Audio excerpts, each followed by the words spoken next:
الحمدللہ رب العالمین والصلاة والسلام علی سید المرسلین اما بعد فاعوذ باللہ من الشیطان الرجیم بسم اللہ الرحمن الرحیم الصلاة والسلام علیک یا رسول اللہ وعلی آلک واصحابک یا حبیب اللہ الصلاة والسلام علیک یا نبی اللہ وعلی آلک واصحابک یا نور اللہ۔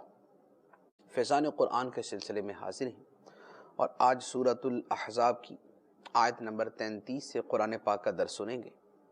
گزشتہ آیات میں اللہ تبارک و تعالی نے پردے کے متعلقہ احکام ازواج مطہرات کے حوالے سے بیان فرمائے تھے، جن سے یہ استدلال بھی تھا کہ یہ احکام ازواج مطہرات کے لیے بھی ہیں اور انہی سے پھر آگے امت کی عورتوں کے لیے بھی یہی احکام ہیں۔ آگے مزید احکام بیان ہوتے ہیں۔ ارشاد ہوتا ہے بسم اللہ الرحمن الرحیم وَقَرْنَ فِي بُيُوتِكُنَّ وَلَا تَبَرَّجْنَ تَبَرُّجَ الْجَاهِلِيَّةِ الْأُولَى وَأَقِمْنَ الصَّلَاةَ وَآتِينَ الزَّكَاةَ وَأَطِعْنَ اللَّهَ وَرَسُولَهُ إِنَّمَا يُرِيدُ اللَّهُ لِيُذْهِبَ عَنْكُمُ الرِّجْسَ أَهْلَ الْبَيْتِ وَيُطَهِّرَكُمْ تَطْهِيرًا، اور اپنے گھروں میں ٹھہری رہو اور بے پردہ نہ رہو جیسے پہلی جاہلیت کی بے پردگی، اور نماز قائم رکھو اور زکوٰۃ دو اور اللہ اور اس کے رسول کا حکم مانو۔ اے نبی کے گھر والو، اللہ تو یہی چاہتا ہے کہ تم سے ہر ناپاکی کو دور فرما دے اور تمہیں پاک کر کے خوب صاف ستھرا کر دے۔ اس آیت مبارکہ میں متعدد احکام ہیں، جن میں پہلا حکم گھروں میں ٹھہرے رہنے کے حوالے سے ہے، جو پردہ بھی ہے، چادر بھی ہے، چار دیواری بھی ہے۔ دوسرا حکم ایسی زیب و زینت سے پرہیز کرنے کے بارے میں ہے جیسے زمانہ جاہلیت میں عورتیں کیا کرتی تھیں۔ تیسرا حکم نماز کا ہے، چوتھا زکوٰۃ کا ہے، پانچواں اللہ رسول کی اطاعت کا ہے، اور چھٹی بات اہل بیت کی شان بیان فرمائی کہ اللہ تعالیٰ ان سے ناپاکی کو دور کرنا چاہتا ہے۔ پہلی بات جو ارشاد فرمائی، اپنے گھروں میں ٹھہری رہو اور بے پردہ نہ رہو جیسے پہلی جاہلیت کی بے پردگی۔ نبی پاک صلی اللہ تعالیٰ علیہ وآلہ وسلم کی ازواج مطہرات کو فرمایا گیا کہ اپنے گھروں میں ٹھہری رہو اور شرعی حاجت و ضرورت کے لیے اگر گھروں سے باہر نکلنا بھی پڑے تو پردے کے ساتھ نکلے، بے پردگی کے ساتھ نہ ہو، ایسی بے پردگی جیسی زمانہ جاہلیت میں ہوا کرتی تھی۔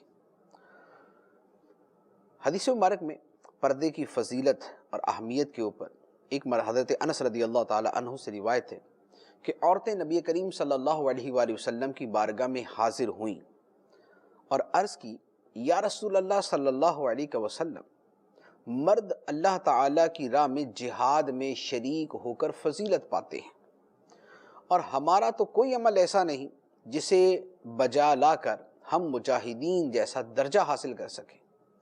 نبی پاک صلی اللہ علیہ وآلہ وسلم نے ارشاد فرمایا، تم میں سے جو اپنے گھر میں ٹھہری رہے، تم میں سے جو اپنے گھر میں ٹھہری رہے، وہ ان مجاہدین کا درجہ پائے گی جو اللہ تعالیٰ کی راہ میں جہاد کرتے ہیں۔ یہ ہے گھروں میں رہنے کی فضیلت، گھروں میں ٹھہرے رہنے کی فضیلت، بے پردگی سے بچنے کی اہمیت اور فضیلت۔ پردہ اسلام کے بڑے بنیادی احکام میں سے ہے۔ بے پردگی اسلام کے اندر ممنوع ہے۔ بے پردگی کی تفصیلات قرآن و حدیث کے اندر موجود ہیں۔ پردہ یہ ہے کہ سر سے پاؤں تک عورت اپنے آپ کو چھپا کے رکھے۔ حدیث مبارک کے اندر بھی ہے، عورت جو ہے وہ تمام کی تمام عورت ہے، یعنی چھپانے کی چیز ہے، لہذا سر، گردن، چہرہ اور بقیہ پورا بدن بھی چھپایا جائے۔ فقہاء کرام نے اور محدثین نے جو استثناء بیان کیا ہے وہ ہاتھوں کا ہے اور پاؤں کا ہے، اور چہرے کا بھی استثناء بیان کیا، لیکن اس کا بہت زیادہ دار و مدار زمانے کے تقاضوں پر بھی ہے۔ یعنی بنیادی طور پر تو چہرے کا استثناء ہے، اکثریت فقہاء کرام کی، احناف کی یہی ہے کہ استثناء ہے، لیکن اب چونکہ فتنے کا زمانہ ہے لہذا اب عورت کے لیے حکم ہے کہ اپنے چہرے کو بھی چھپائے۔ اب یہ جو پردے کا شریعت نے حکم دیا ہے اس کے اوپر بڑی لے دے ہوتی ہے، بڑا کلام ہوتا ہے، بہت سارے لوگ لبرل کہلانے والے، روشن خیال کہلانے والے اور ہیومن رائٹس کا نام لینے والے، انسانی حقوق کا نام لینے والے، عورتوں کے حقوق، عورتوں کی آزادی کا نام لینے والے، اسی طرح ماڈرن اسکالر یعنی جدید علماء جو جدید اسلام لے کے آتے ہیں، قدیم اسلام جو 1400 سال پہلے آیا تھا وہ نہیں، جدید اسلام لے کے آنے والے جو ہیں وہ پردے کے اوپر بڑا کلام کرتے ہیں، پردے کو جیسے تیسے بھی ختم کرنے کی بڑی کوششیں کرتے ہیں، لیکن چند چیزیں بڑی واضح ہیں کہ پردہ اسلام میں ہے۔ آج تک مسلمانوں میں بالاتفاق یہ بات طے شدہ ہے کہ جہاں پر اسلام گیا وہاں پردہ پہنچا، اور جہاں سے اسلام کو معاذ اللہ ختم کیا گیا وہاں پردے کو بھی ساتھ ہی ختم کیا گیا۔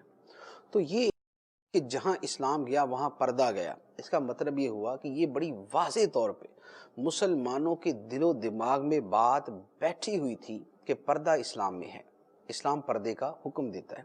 اسی لیے آج بھی ہمارے جو بیچارے اسلام کے نام پہ شرمندہ سے نظر آنے والے لبرل اور سیکولر اور جدید اسکالرز ہیں، وہ تو بیچارے پردے کا نام لیتے بڑے شرماتے ہیں اور بڑا جو ہے وہ بیچارے آنکھیں جھکاتے پھرتے ہیں کہ مغرب سے کیسے بات کریں گے، مغربی لوگوں سے ہم کیسے بات کریں گے، پڑھے لکھے لوگوں سے ہم کیسے کہیں گے کہ اسلام پردے کا حکم دیتا ہے۔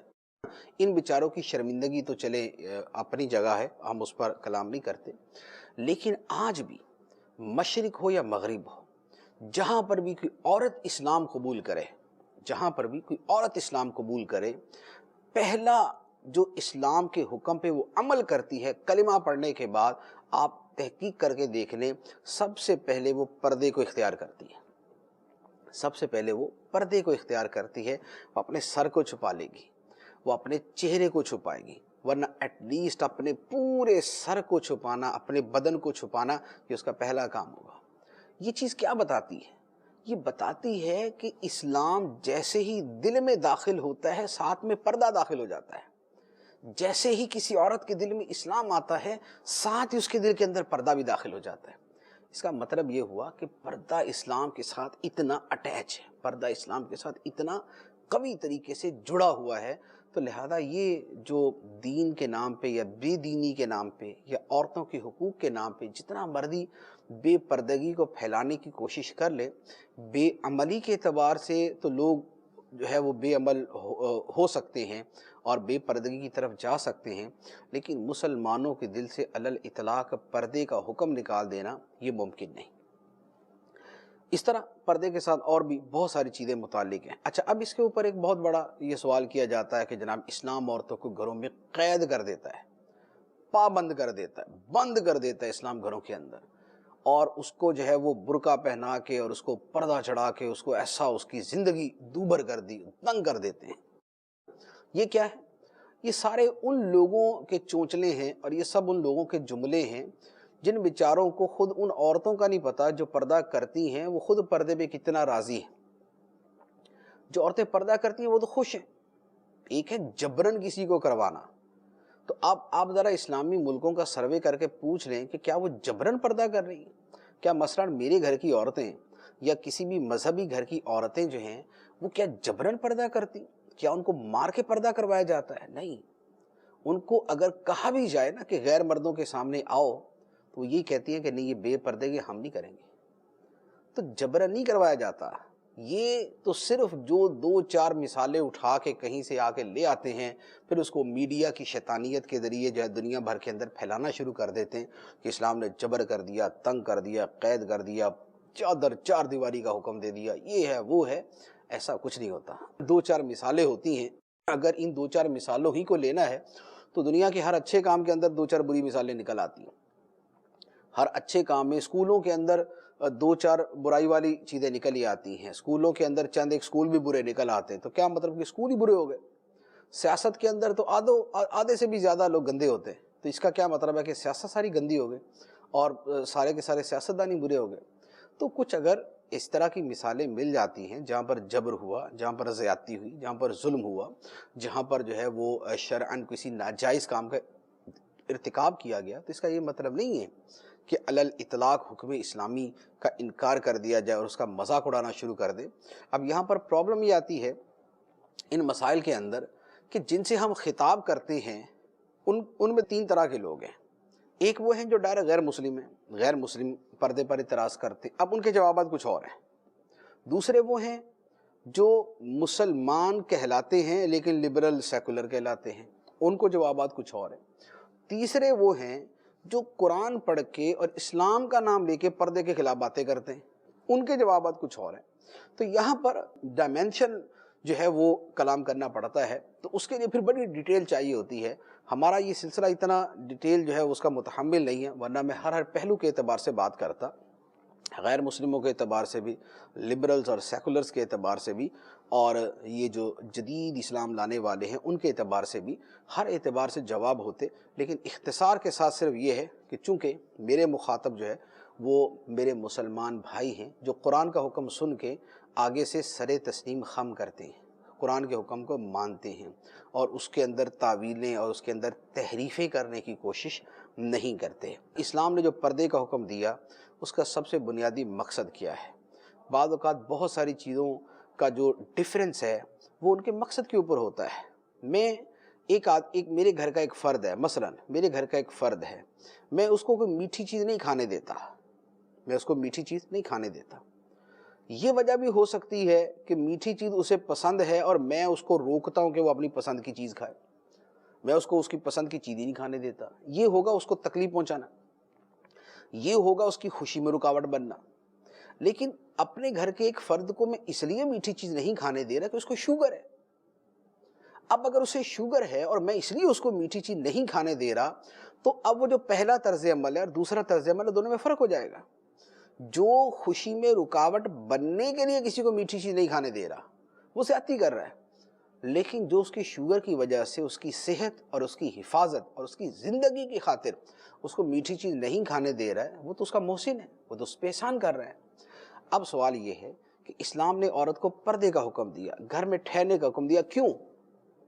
کیا عورت کو مقہور اور اسے مجبور اور اسے پابند سلاسل کرنے کے لیے؟ سبحان اللہ، اگر یہ حکم ہوتا تو اسلام سیدھا سیدھا عورتوں کے بارے میں اس طرح کے احکام کی لائن لگا دیتا. لیکن اسلام تو عورت کو وہ مقام دیتا ہے کہ ایک ماں کے 10 بیٹے ہوں تو 10 بیٹوں کی جنت اس عورت کے قدموں کے اندر رکھ دی. 10 بیٹے ہیں، 10 بیٹوں کی جنت ایک عورت کے قدموں میں ہے جس کا نام ان کی ماں ہے.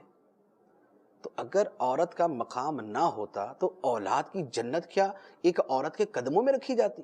اس کا مطلب یہ ہوا کہ عورت کو بے کس اور بے بس کرنا مقصود نہیں، یا عورت کی تحقیر کرنا مقصود نہیں، یا عورت کے مرتبے کو گھٹانا مقصود نہیں، بلکہ مقصد دوسرا ہے، اور وہ مقصد ہے عورت کا تحفظ، عورت کی حفاظت، عورت کی عزت کی حفاظت، عورت کی عصمت کی حفاظت، عورت کی ناموس کی حفاظت. یہ مقصد ہے.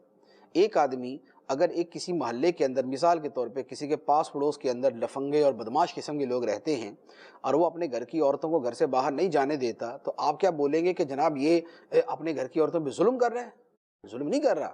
اس کو پتہ ہے میرے جو ہے پاس پڑوس کا ماحول اچھا نہیں ہے، لفنگے ہیں، سیٹیاں بجاتے، تالیاں بجاتے ہیں، عورتوں کا پیچھا کرتے ہیں، چھیڑتے ہیں اور دست درازی کرتے ہیں، تو وہ اپنے گھر کی عورتوں کا تحفظ کر رہا ہے.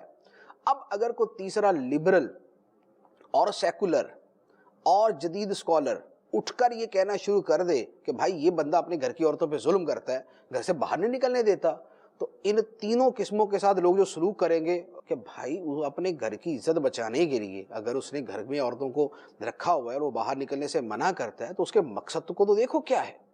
اب مجھے یہ بتائیں کہ آپ آج کے معاشرے کو سامنے رکھیں. آج کے معاشرے میں جب عورت گھر سے باہر نکلتی ہے تو اسے کیا بڑی اچھی نگاہ سے دیکھا جاتا ہے؟ بڑا اس کو ویلکم کیا جاتا ہے؟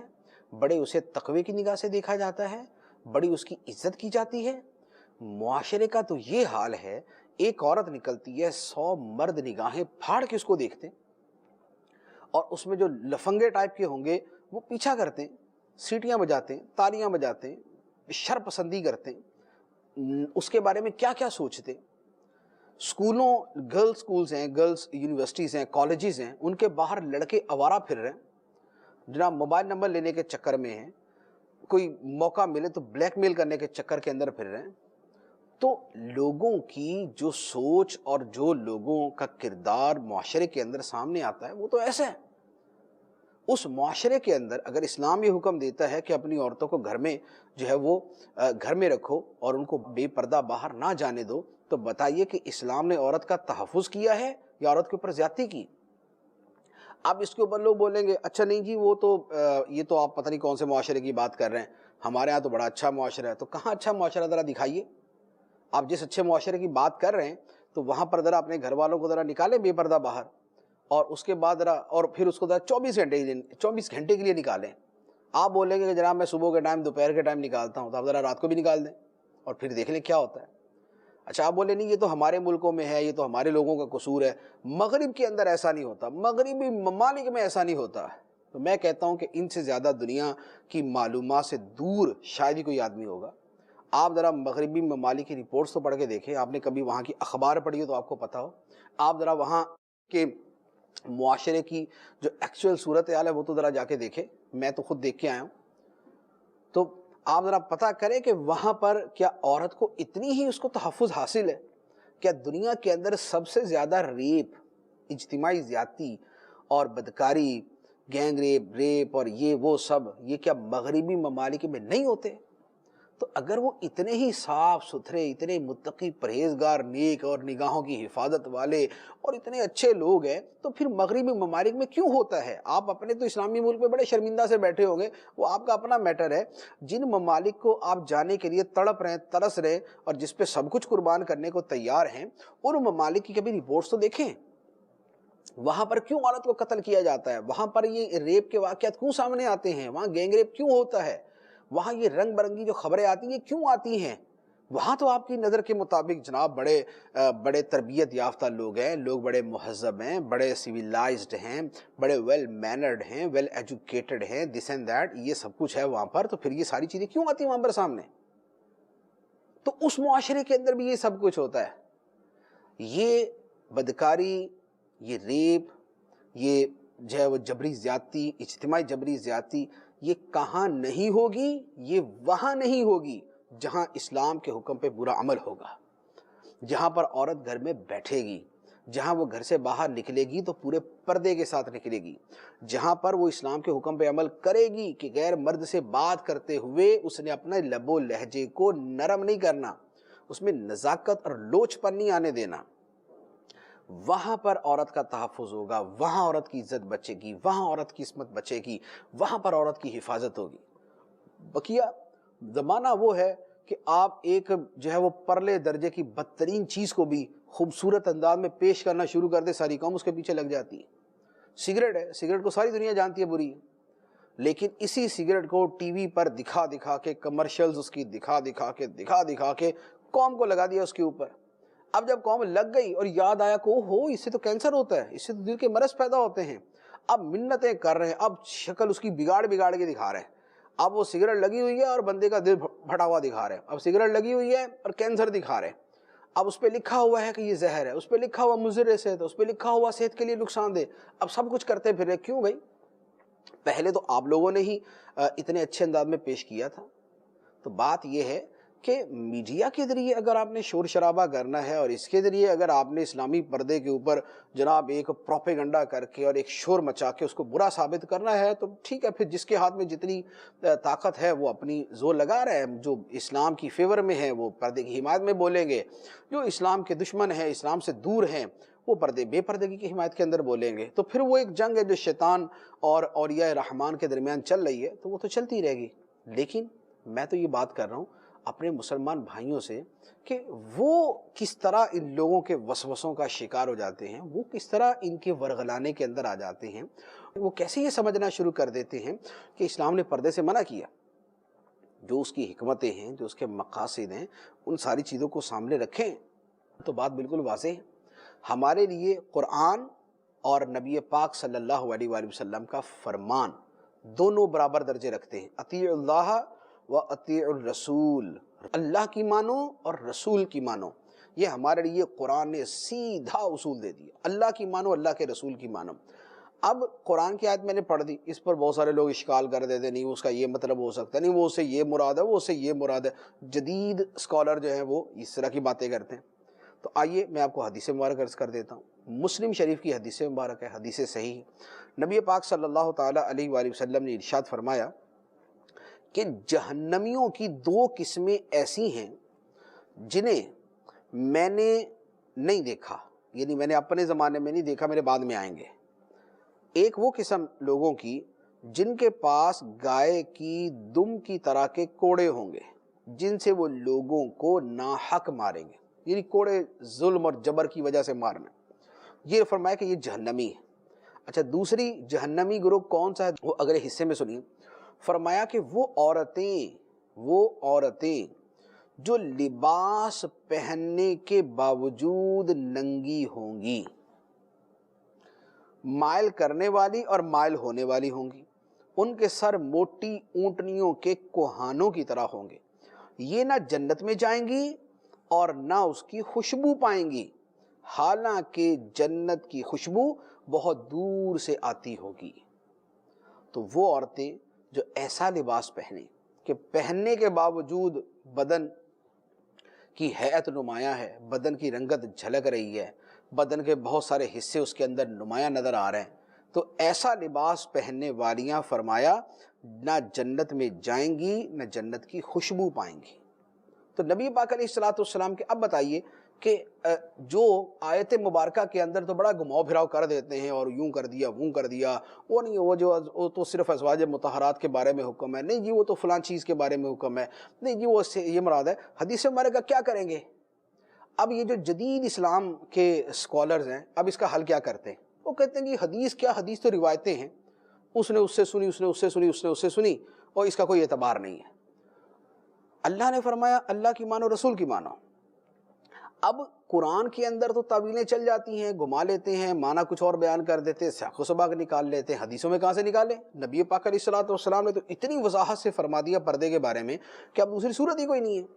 تو اب اس کا انہوں نے علاج کیا کیا کہ حدیث کا انکار کر دو، حدیث کی اہمیت کا انکار کر دو۔ لہذا ایسے جو اسکالرز ہیں، جدید اسلام کے اسکالرز، ایسے جو لوگ ہیں، اب ان کا کیا طریقہ واردات ہوگا کہ وہ ہر جگہ جو ہے نا وہ حدیثوں کا تو یہ تو روایتیں ہیں، داستانیں ہیں، قصے کہانیاں ہیں، اور لوگ بیٹھ کے سن لیا کرتے تھے، باتیں کرتے تھے آپس کے اندر، تو اس طرح کی باتیں کر دیتے تھے، اس کا کوئی اعتبار نہیں ہے۔ اعتبار نہیں ہے کا لفظ تو شاید نہ بھی بولیں، لیکن وہ ماحول ایسا کریٹ کریں گے جس سے لگے گا کہ حدیث کی کوئی اہمیت نہیں ہے۔ لیکن جو مسلمان ہے، جس نے صرف اللہ کا کلمہ نہیں پڑھا، اللہ کے رسول کا بھی پڑھا ہے، تو اللہ کا پڑھا ہے تو اللہ کی ماننی، اللہ کے رسول کا کلمہ پڑھا ہے تو اللہ کے رسول کی بھی ماننی۔ تو جو اللہ اور اللہ کے رسول کو ماننے والا ہے، اس کے لیے قرآن بھی حجت ہے، اس کے لیے حدیث بھی حجت ہے۔ اور یہ حدیث مبارک میں نے عرض کر دی کہ جہنمیوں کا ایک گروہ وہ عورتیں ہیں جو لباس پہننے کے باوجود ننگی ہوں گی، کہ لباس وہ پہنا کہ جناب یہ کندھے ننگے تو یہ جناب سینے کا حصہ ننگا، اور باقی بدن کی بہت ساری چیزیں نمایاں ہو رہی ہیں، یا اتنا تنگ پہنا کہ دیکھنے والا اور زیادہ متوجہ ہو، بجائے اس کے کہ پردہ ہو اور زیادہ بے پردگی ہونا شروع ہو جائے۔ مسلم شریف کی حدیث مبارک تو فرمایا کہ یہ عورتیں جنت میں نہیں جائیں گی اور نہ اس کی خوشبو پائیں گی، حالانکہ جنت کی خوشبو بڑی دور سے آتی ہے۔ تو جن اسلامی بہنوں نے، جن مسلمان عورتوں نے جنت میں جانا ہے، جنت کی خوشبو کو پانا ہے، تو ایسی بے پردگی والی چیزوں کو چھوڑ دیں۔ لباس وہ پہنیں جو پورے بدن کو چھپانے والا ہو۔ جس لباس کی شوہر کے سامنے اجازت ہے وہ تو واضح ہی ہے، محارم کے سامنے جیسا لباس پہننے کی اجازت ہے وہاں تک وہ پہنیں، لیکن اجنبی مردوں کے سامنے بے پردہ آنے سے ضرور پرہیز کریں، ورنہ دنیا کی زندگی چند دن کی ہے، اور اس کے بعد جنت اور جہنم کا معاملہ یہ بڑا سنگین ہے اور بڑا سینسیٹیو میٹر ہے، لہذا پردے کے اوپر بہت زیادہ توجہ دینے کی حاجت ہے۔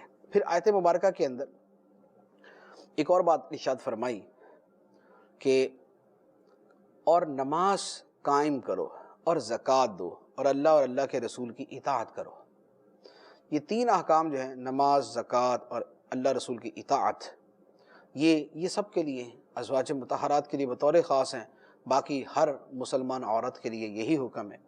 پھر اہل بیت کی شان اللہ تعالیٰ نے بیان فرمائی کہ اللہ تو یہی چاہتا ہے کہ اے نبی کے گھر والو، اللہ تم سے ہر ناپاکی کو دور فرما دے اور تمہیں خوب صاف ستھرا کر دے، تمہیں خوب صاف ستھرا کر دے۔ یہاں پر دو تین باتیں عرض کروں۔ اللہ تعالیٰ نے پردے کا حکم دیا، اللہ تعالیٰ نے پردے کا حکم دیا، گھروں میں ٹھہری رہنے کا حکم دیا، بے پردگی کرنے سے منع کیا، اور غیر مردوں کے ساتھ بات کرتے ہوئے اپنے لب و لہجے کو ایک خاص رکھنے کا حکم دیا۔ ان احکام کے بعد اللہ تعالیٰ فرماتا ہے کہ اے اہل بیت، اے نبی کے گھر والو، اللہ تعالیٰ تم سے ہر ناپاکی کو دور کرنا چاہتا ہے۔ اب مجھے یہ ارشاد فرمائے وہ ناپاکی کیسے دور ہوگی؟ ویسے تو بہت ساری صورتیں ہو سکتی، لیکن ابھی جس سیکوینس کے اندر، جس سیاق و سباق کے اندر ابھی بات ہو رہی ہے، ترتیب کے اندر ابھی بات ہو رہی ہے، وہاں تو پردے کے احکام دیے اور فرمایا کہ تم سے ناپاکی کو دور کر دے اور تمہیں خوب پاک و صاف کر دے۔ اس کا مطلب یہ ہوا کہ جو عورتیں اپنے گھروں میں ٹھہرتی ہیں، بے پردہ باہر نہیں نکلتی، غیر مردوں سے بات کرنے میں محتاط رہتی ہیں، ان سے ناپاکی دور ہوتی ہے، وہ پاک و صاف ہوتی ہیں۔ تو مطلب تو یہ نکلا۔ اب آپ بتائیے کہ یہ جو صرف ازواج مطہرات کے ساتھ احکام کو خاص کر رہے تھے، وہ یہاں ذرا ارشاد فرمائیں کہ کیا یہ ناپاکی کا دور کرنا اور خوب پاک و صاف ہونا یہ صرف ازواج مطہرات اور اہل بیت کے لیے؟ اللہ نے جو فضیلت بیان فرمائی ہے اس کے اعتبار سے تو ان کے لیے، لیکن کیا بقیہ کی ضرورت نہیں ہے؟ کہ عام مسلمان عورتوں کو ضرورت نہیں ہے کہ وہ ہر ناپاکی ان سے دور ہو جائے اور وہ خوب پاک و صاف ہو جائے؟ ان کو بھی حکم ہے۔ کیسے ہوں گی؟ اللہ رسول کی اطاعت کرے، نماز پڑھے، زکوٰۃ دیں، بے پردگی سے بچے، گھروں میں ٹھہری رہیں، غیر مردوں سے بات کرتے ہوئے لہجہ محتاط رکھیں، تو اللہ تعالیٰ ان سے بھی ناپاکی کو دور فرمائے گا، انہیں بھی خوب پاک و صاف کرے گا۔ اچھا، دوسری بات آیت مبارکہ میں یہ ہے کہ یہاں فرمایا کہ اے اہل بیت، مخاطب کیا جا رہا ہے ازواج مطہرات سے۔ اوپر جو آیتیں ہیں وہ آپ کے سامنے ہیں کہ اپنے گھروں میں ٹھہری رہو، بے پردہ نہ پھرو، سب باتیں کی۔ تو اب فرمایا کہ اے اہل بیت، تو اہل بیت کون ہوئے؟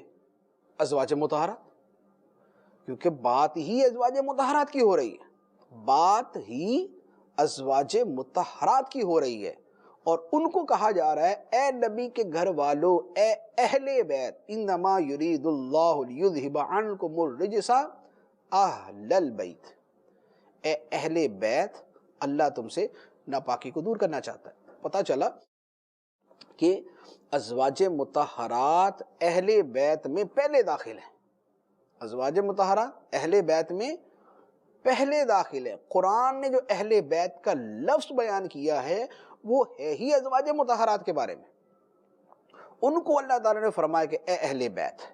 تو ازواج مطہرات کی شان کے اندر اللہ تعالیٰ نے یہاں پر بیان فرمایا۔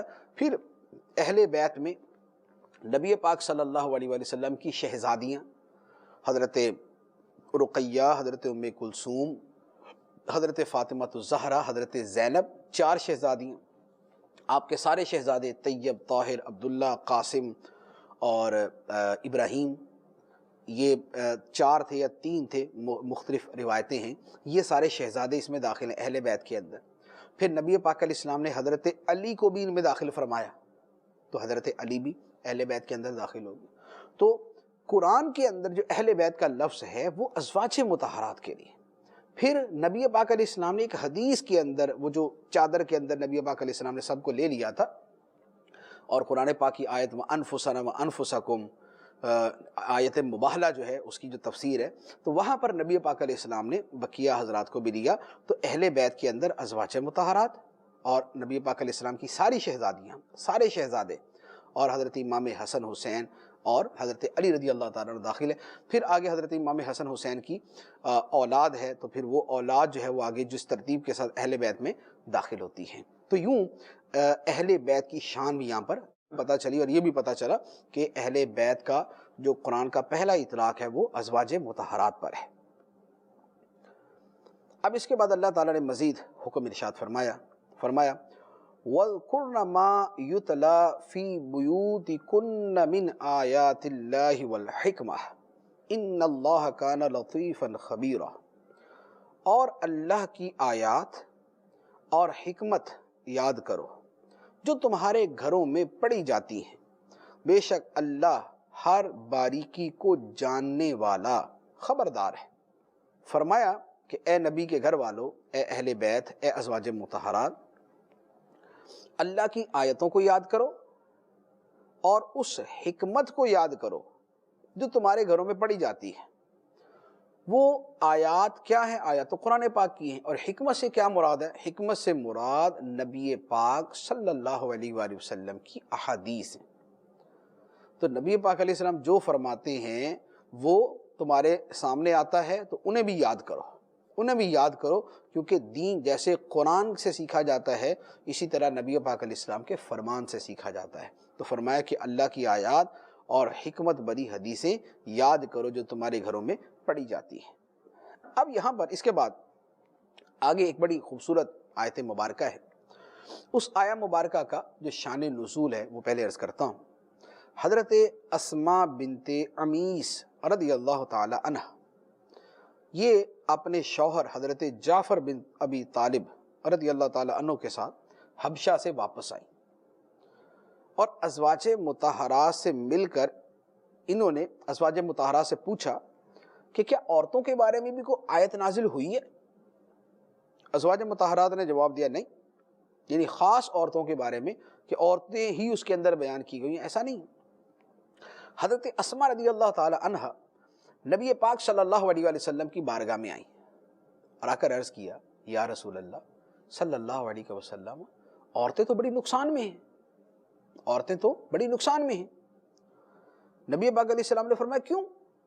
عرض کی حضور عورتوں کا ذکر تو خیر کے ساتھ قرآن میں اس طرح ہے ہی نہیں جس طرح مردوں کا ہے۔ مردوں کے بارے میں بیان ہے، عورتوں کے بارے میں تو نہیں۔ تو اس پر اللہ تعالیٰ نے یہ آیت مبارکہ نازل فرمائی اور اس میں 10 وہ مرتبے بیان فرمائے، 10 وہ خوبیاں بیان فرمائیں جو مردوں میں ہیں تو عورتوں کے اندر بھی ہیں، مردوں میں پائی جائے تو عورتوں میں بھی پائی جائے، مردوں میں پائی جائے تو فضیلت ملے گی تو عورتوں میں پائی جائے تو بھی فضیلت ملے گی۔ تو اللہ تعالیٰ نے وہ 10 خوبیاں بیان فرمائیں۔ لیکن یہاں پر ایک بات میں پہلے عرض کر دوں کہ حضرت اسماء رضی اللہ تعالی عنہا کا جو یہ کہنا تھا کہ قرآن پاک کے اندر مردوں کا تو ذکر ہے عورتوں کا نہیں، تو یہ اس اعتبار سے ہے کہ خاص عورتوں کا ذکر کر کے کچھ بیان کیا جائے، ورنہ قرآن پاک میں جہاں پر بھی یا ایھا الذین آمنو ہے، اے ایمان والو، تو وہ ایمان والوں میں مردوں کے ساتھ عورتیں بھی داخل ہیں۔ کوئی خاص حکم ایسا ہو کہ جس میں عورتوں کا استثناء ہے جیسے جہاد وغیرہ کا ہے تو وہ ایک جدا میٹر ہے، ورنہ قرآن پاک میں جو حکم مردوں کو عورتوں کو بھی ہے۔ ورنہ قرآن پاک میں جدا گانا عورتوں کو کہاں کہا گیا تھا؟ نماز پڑھو، یہی ہے نا کہ اے ایمان والو نماز پڑھو، اے ایمان والو زکوٰۃ دو، اے ایمان والو یہ کام کرو، اے ایمان والو یہ کام کرو۔ تو جو حکم مردوں کو تھا وہ عورتوں کو بھی ہے۔ اب وہ عربی کا صیغہ ایسا ہے کہ عربی کا صیغہ جو ہے یا تو وہ مرد والا بنتا ہے یا وہ عورت والا بنتا ہے، لیکن وہ جو مرد والا ہے جمع کا صیغہ ہے وہ مردوں عورتوں سب کے لیے آتا ہے۔ صرف عورتیں ہوں تو صیغہ جدا ہوتا ہے، صرف مرد ہوں تو صیغہ جدا ہوتا ہے، لیکن مرد عورت دونوں ہوں تو صیغہ ایک ہی آتا ہے اور وہ مردوں والا صیغہ ہوتا ہے۔ لیکن اس کا یہ مطلب نہیں ہوتا کہ عورتیں اس سے خارج ہیں۔ تو حقیقت میں تو قرآن پاک میں جہاں پر بھی جو بیان کیا گیا اس میں مرد عورت دونوں داخل ہیں۔ جہاں یہ فرمایا گیا کہ بے شک جو لوگ ایمان لائیں اور اچھے عمل کریں ان کے لیے جنت ہے، تو یہ جو ایمان لائیں اچھے عمل کریں اس میں مردوں کے ساتھ عورتیں بھی داخل، تو ویسے داخل تھی، لیکن چونکہ ایک وہ ہوتا ہے نا کہ جدا گانا باقاعدہ عورتوں کا ذکر کر کے بات بیان کی جائے، تو اس کے اعتبار سے انہوں نے یہ اپنی معروضات پیش کی تھی اور اس پر یہ آیت مبارکہ نازل ہوئی۔ آیت مبارکہ سنی، فرمایا ان المسلمین والمسلمات والمؤمنین والمؤمنات والقانتین والقانتات والصادقین والصادقات والصابرین والصابرات والخاشعین والخاشعات والمتصدقین والمتصدقات والصائمین والصائمات والحافظین فروجہم والحافظات والذاکرین اللہ کثیرا والذاکرات اعد اللہ لہم مغفرتا واجرا عظیما۔ بے شک مسلمان مرد اور مسلمان عورتیں اور ایمان والے مرد اور ایمان والی عورتیں اور فرما بردار مرد اور فرما بردار عورتیں اور سچے مرد اور سچی عورتیں اور صبر کرنے والے اور صبر کرنے والیاں اور عاجزی کرنے والے اور عاجزی کرنے والیاں اور خیرات کرنے والے اور خیرات کرنے والیاں اور روزے رکھنے والے اور روزے رکھنے والیاں اور اپنی پارسائی کی حفاظت کرنے والے اور حفاظت کرنے والیاں اور اللہ کو بہت یاد کرنے والے اور یاد کرنے والیاں، ان سب کے لیے اللہ نے بخشش اور بڑا ثواب تیار کر رکھا ہے۔ سبحان اللہ، 10 اوصاف بیان کیے، مردوں کا جدا عورتوں کا جدا، اور ہر وصف کے اندر اللہ تعالیٰ نے مردوں کے ساتھ عورتوں کو شریک کیا۔ اسلام، ایمان، فرما برداری، سچ بولنا، صبر کرنا اور عاجزی اختیار کرنا، صدقہ کرنا، روزہ رکھنا، اپنی پارسائی کی حفاظت کرنا، اللہ کو کثرت سے یاد کرنا۔ تو پتہ چلا کہ جیسے یہ اوصاف مردوں میں مطلوب ہیں، اسی طرح عورتوں کے اندر بھی یہی اوصاف مطلوب ہیں۔ مردوں کے اندر بھی مطلوب ہے کہ ان کا ظاہر بھی اسلام کے مطابق ہو، ان کا باطن بھی اسلام کے مطابق ہو، ان میں عاجزی بھی ہو، فرما برداری بھی ہو، سچ بھی ہو، صبر بھی ہو اور خشوع بھی ہو، تصدق بھی ہو، راہ خدا میں خرچ کرنا بھی ہو، روزہ بھی رکھیں، پارسائی کی حفاظت بھی کریں، اللہ کو بھی کثرت سے یاد کریں۔ یہی اوصاف عورتوں میں بھی چاہیے۔ عورتوں کا ظاہر اسلام کے مطابق ہو، عورتوں کا باطن اسلام کے مطابق ہو، عورتیں اللہ کی فرما بردار ہوں، عورتیں سچ بولنے والیاں ہوں، عورتیں صبر کرنے والیاں ہوں، عورتیں عاجزی کرنے والیاں ہوں، عورت نماز خشوع سے پڑھنے والی ہو، عورت صدقہ کرنے والی ہو، عورت روزہ رکھنے والی ہو، عورت اپنی پارسائی کی حفاظت کرنے والی ہو، عورت اللہ کو کثرت سے یاد کرنے والی ہو۔ یہ سارے اوصاف عورتوں کے اندر بھی پائے جائیں۔ جس میں یہ پائے جائیں گے، اب اللہ تعالیٰ ان مردوں اور عورتوں کی فضیلت بیان فرماتا ہے کہ جو ایسا کریں گے اللہ تعالیٰ نے ان کے لیے مغفرت اور اجر عظیم تیار کر رکھا ہے۔ ان کے لیے بخشش بھی ہے، ان کے لیے اللہ کا اجر عظیم بھی ہے۔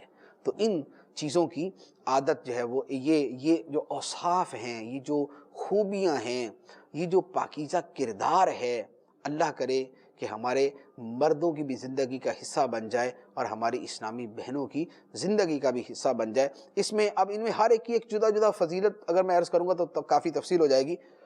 اس کے لیے میرا مشورہ ہے تفسیر صراط الجنان کی 8ویں جلد کا مطالعہ کرے، اس آیت مبارکہ کی تفسیر دیکھے، اس میں ہر چیز کے اوپر جدا جدا کلام کیا گیا ہے۔ یہاں پر برکت کے لیے صرف ایک چیز، اللہ کو کثرت سے یاد کرنے والا اور یاد کرنے والی، تو اس کی میں فضیلت عرض کر دیتا ہوں۔ نبی پاک صلی اللہ تعالیٰ علیہ وآلہ وسلم نے ارشاد فرمایا، صحابہ کرام نے نبی پاک علیہ السلام سے پوچھا، یا رسول اللہ، قیامت کے دن اللہ کے نزدیک سب سے فضیلت والے اور سب سے بلند درجے والے لوگ کون سے ہوں گے؟ قیامت کے دن اللہ کے نزدیک سب سے زیادہ فضیلت والے اور سب سے بلند درجے والے لوگ کون سے ہوں گے؟ نبی پاک صلی اللہ علیہ وآلہ وسلم نے ارشاد فرمایا، اللہ تعالیٰ کا بہت ذکر کرنے والے مرد اور بہت ذکر کرنے والی عورتیں۔ جو اللہ کا کثرت سے ذکر کرنے والے ہیں، مرد ہیں یا عورت، اللہ کے نزدیک سب سے زیادہ فضیلت والے ہوں گے اور سب سے بلند مرتبے اور درجے والے ہوں گے۔ صحابہ کرام نے عرض کی، یا رسول اللہ، یہ ان کا درجہ، یہ جو اللہ کو اتنی کثرت سے یاد کریں گے مرد عورت، ان کا درجہ کیا اللہ کی راہ میں جہاد کرنے والوں سے بھی زیادہ ہوگا؟ نبی پاک علیہ السلام نے فرمایا، اگر کوئی شخص مشرکین اور کفار پر اتنی تلوار چلائے کہ تلوار ٹوٹ جائے۔ اگر کوئی شخص مشرکین اور کفار پر اتنی تلوار چلائے کہ تلوار ٹوٹ جائے اور خون میں رنگ جائے، تب بھی اللہ کو کثرت سے یاد کرنے والے کا درجہ اسے بلند ہے۔ سبحان اللہ، سبحان اللہ۔ اللہ کو یاد کرنے کی اتنی عظمت ہے، اتنی فضیلت ہے کہ راہ خدا میں جہاد کرنے والا، تلوار توڑ دینے والا اور تلوار کو خون سے رنگ دینے والا، اس کا درجہ نیچے ہے، خدا کو یاد کرنے والوں کا درجہ اوپر ہے۔ تو یہ بڑا بڑا فضیلت والا کام ہے، بڑا عظمت والا کام ہے، اور یہ مردوں عورتوں سب کے لیے ہے۔ اللہ کو یاد کرنا اتنا آسان ہے، اتنا آسان ہے، یعنی کیا جاتا ہے کہ ہماری زبان اللہ کی یاد سے تر رہے، ہماری زبان پہ خدا کا ذکر جاری رہے۔ سبحان اللہ و بحمدہ، سبحان اللہ العظیم، سبحان اللہ والحمد للہ ولا الہ الا اللہ واللہ اکبر، یا سبحان اللہ سبحان اللہ سبحان اللہ سبحان اللہ، الحمد للہ الحمد للہ الحمد للہ۔ یہ اس طرح کی تسبیحات زبان پہ جاری رکھنا کوئی مشکل نہیں۔ اپنے گھر سے نکلتے ہیں، دفتر تک جاتے ہیں، آفس جاتے ہیں، یا اپنے کاروبار تک جاتے ہیں، راستے کے اندر کیا ہے؟ تسبیح کرتے رہیں۔ بس میں بیٹھے ہیں، تسبیح کرتے رہیں، ضروری نہیں تسبیح ہاتھ میں پکڑے زبان سے تسبیح پڑھتے رہیں۔ اپنی گاڑی چلا رہے ہیں تو کوئی مسئلہ نہیں ہے، تسبیح کرتے رہے آرام سے۔ عورتیں ہیں، سبحان اللہ، عورتوں کو جتنا موقع اللہ کی یاد کرنے کا ملتا ہے وہ تو کہاں سے کہاں ان کا مرتبہ پہنچ جائے۔ کھانا بناتے ہوئے، آٹا گوندتے ہوئے، روٹی بناتے ہوئے، سالن پکاتے ہوئے، برتن دھوتے ہوئے، گھر کے دیگر کام کرتے ہوئے، اگر وہ اپنی تسبیح جاری رکھیں اور کوئی نہ کوئی ورد وظیفہ پڑھتے رہیں، لا الہ الا اللہ، اتنا خوبصورت وظیفہ، سب سے افضل ذکر لا الہ الا اللہ، لا الہ الا اللہ، لا الہ الا اللہ، لا الہ الا اللہ، اس طرح درود شریف، نبی پاک صلی اللہ علیہ وسلم پہ درود شریف پڑھنا، تو اگر یہ اپنی عادت بنا لیں، سبحان اللہ سبحان اللہ، تو کثرت سے ذکر کرنے والوں میں داخل ہو جائیں گے، داخل ہو جائیں گی، اور ان کو وہ مرتبہ ملے گا جو نبی پاک صلی اللہ علیہ وسلم نے اس حدیث مبارک کے اندر بیان فرمایا۔ اللہ تبارک و تعالی ہمیں اپنے نیک بندوں میں شامل فرمائے، اپنی یاد کثرت سے کرنے کی توفیق عطا فرمائے، آمین بجاہ النبی الامین صلی اللہ علیہ وسلم۔